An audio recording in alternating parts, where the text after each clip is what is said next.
జ్యోతిషాస్త్రరీత్యా ద్వాదశ రాశుల్లో 8వ రాశి అయినటువంటి వృశ్చిక రాశి మిత్రులారా, మీరు విశాఖ నక్షత్రం 4వ పాదం, అనురాధ నక్షత్రం 1, 2, 3 4వ పాదం, జ్యేష్ఠ నక్షత్రం 1, 2, 3 4 పాదాలకు సంబంధించిన మీరు వృశ్చిక రాశి వారిగా పరిగణించబడుతున్నారు. ఈ నెల 2025 సెప్టెంబర్ శుభాశుభ ఫలితాలు మీకు ఎలా ఉన్నాయని మనం తెలుసుకోబోతున్నాం. గ్రహ సంచారం ఎలా ఉంటుందంటే, సూర్యుడు సింహంలో ఉన్న సెప్టెంబర్ 17 తర్వాత కన్యలోకి వస్తున్నారు. కెరియర్లో లాభాలు ఉన్నాయి. బుధుడు కన్యలో బలంగా, మిత్రుల సహకారం, వ్యాపారంలో పురోగతి. శుక్రుడు సింహంలో ఉద్యోగుల గౌరవం, ఆకర్షణ పెరుగుతుంది. కుజుడు కర్కాటకంలో మరియు సింహంలో ఉన్నారు. ధైర్యం కానీ కోపం ఎక్కువ వస్తుందని కూడా చెప్పచ్చు. గురువు మిథునంలో ఆర్థిక లాభాలు, భాగస్వామ్య సహకారం కూడా చెప్పడం జరుగుతుంది. శని వక్రీకరించే కుంభంలో కుటుంబం, ఒత్తిడి, ఇల్లు, ఆస్తి సమస్యలు వచ్చే అవకాశాలు కనబడుతున్నాయి. రాహు కేతువు మీనం మరియు కన్యలో ఉన్నారు. సంతానం, విద్యలో, పరీక్షల్లో చాలా అద్భుతాలు సృష్టిస్తున్నారని చెప్పచ్చు. ఇంకా ఉద్యోగపరంగా ప్రైవేటు ఉద్యోగస్తులకి పదోన్నతి అవకాశాలు, కొత్త బాధ్యతలు వచ్చే అవకాశాలు ఉన్నాయి. ఇంకా సాఫ్ట్వేర్ సెక్టార్ వారికి కాస్త మంచి అవకాశాలను కూడా చెప్పచ్చు. చేయి వృత్తి చేసేవారికి వాళ్ళకందరికీ కూడా ఇది మంచి సమయం అని కూడా చెప్పచ్చు. స్వయం వృత్తి, దీంట్లో ప్రింటింగ్ ప్రెస్సులు, తర్వాత ఎలక్ట్రానిక్ గూడ్స్ తయారు చేసేవాళ్ళు, వీటన్నిటికి కూడా ఇది ఒక మంచి సమయం అని కూడా చెప్పచ్చు. వ్యాపారస్తులకి మీరు పట్టిందలా బంగారం, భాగస్వామి వ్యాపారంలో మంచి వ్యాపారం పొందుతారని కూడా చెప్పడం జరుగుతుంది. మీకు వ్యాపారాన్ని ఇంకొక రకంగా రూపుదిద్దలు తెచ్చుకునే అవకాశాలు, కొత్త సోయగాలు సృష్టించే అవకాశాలు ఎక్కువ మెండుగా కనబడుతున్నాయి వ్యాపారస్తులకి. ప్రభుత్వ ఉద్యోగాలకి పై అధికారుల యొక్క సంపూర్ణ సపోర్ట్ దొరుకుతుందని చెప్పచ్చు. రైతులకి చాలా చక్కటి పంటలు, 2 పంటలు 3 పంటలు కూడా పండించే అవకాశాలు బాగా ఉన్నాయి. షేర్ మార్కెట్లు బాగా లాభం ఉంటుంది, కానీ ఊహాగానాలు పక్కన పెట్టి లాంగ్ టర్మ్ ట్రేడ్ చేయండి. షార్ట్స్ కానీ, ఇంట్రాడే కానీ, ఫ్యూచర్స్లో కానీ కాస్త బాగా వాలంటేట్ ఉంటుంది కాబట్టి జాగ్రత్తగా ఉండండి. రియల్ ఎస్టేట్ వారికి ఒక మంచి అవకాశం అని కూడా చెప్పచ్చు. భార్యాభర్తల మధ్య సఖ్యత కాస్త లోపమైన, మళ్ళీ కూర్చొని మాట్లాడుకోండి కుటుంబంలో.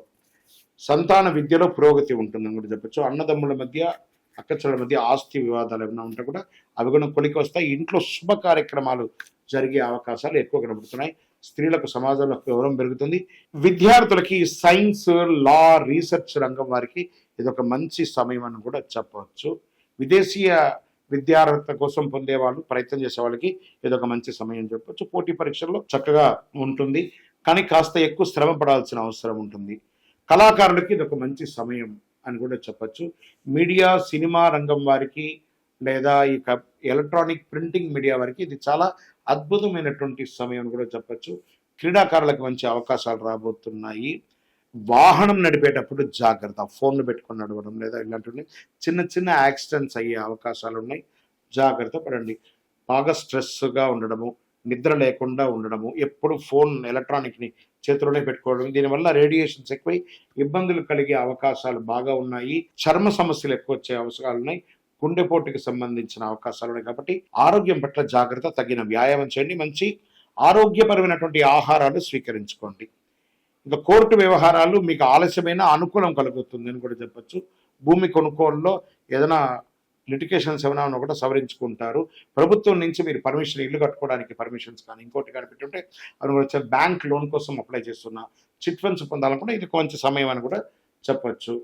పార్ట్నర్షిప్లో ఉన్నటువంటి గొడవలని తిరిగి మళ్ళీ చక్కగా వ్యాపారం పుంజుకునే అవకాశాలు కనబడుతున్నాయి. మీకు అదృష్టం కలిగించే రంగులు ఈ నెల ఎరుపు మరియు గోధుమ రంగు. అదృష్ట దిశ దక్షిణ దిశ మరియు తూర్పు దిశ మీకు చాలా కలిసి వస్తుంది అన్నారు. మంచి రోజులు మీకు 14, 22, 29 చాలా కలిసి వస్తుందని కూడా చెప్పడం జరుగుతుంది.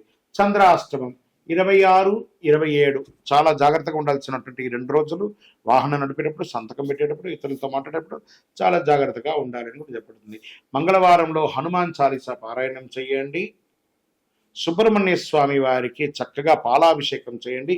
సుబ్రహ్మణ్య భుజంగం ఒకసారి వింటూ ఉండండి మంగళవారాల్లో కూడాను. ఓం నమోస్కందాయ నమః, ఓం నమస్కందాయ నమః అనే మంత్రాన్ని 108 సార్లు పారాయణం చేయండి. ఇంకను మీ యొక్క వ్యక్తిగతంగా మీ యొక్క ఇష్టదైవం, కులదైవం దగ్గరికి వెళ్ళి మీ వయసు సంఖ్య ఎంత ఉందో అన్ని దీపాలు పరిహారంగా దీపం వెలిగించండి. ఇంకను సకల దోషాలు తొలగి ఆనందంగా ఉండడానికి అతి శక్తివంతమైన 48 రోజులు పూజ చేసి చండీ సుదర్శన ఉపాసన చేసినటువంటి ఈ యొక్క కరుంగాళి మాలను ధరించండి. ఈ మాలను ధరించడం వల్ల ఆరోగ్యంగా, ఐశ్వర్యంగా, ఆనందంగా ఏ విధమైనటువంటి నెగిటివ్ ఉన్నా కూడా తొలగిపోయి సంపూర్ణ శక్తితో ఉంటారు. కావలసిన వారు కింద నంబర్కి సంప్రదించండి. మీ ద్వారా మేము జాతకం తెలుసుకోవాలనుకుంటున్నాం గురుగారు అన్నవారు మీ పేరు, date of birth, time of birth, place of birth WhatsApp చేయండి. విజయోస్తు.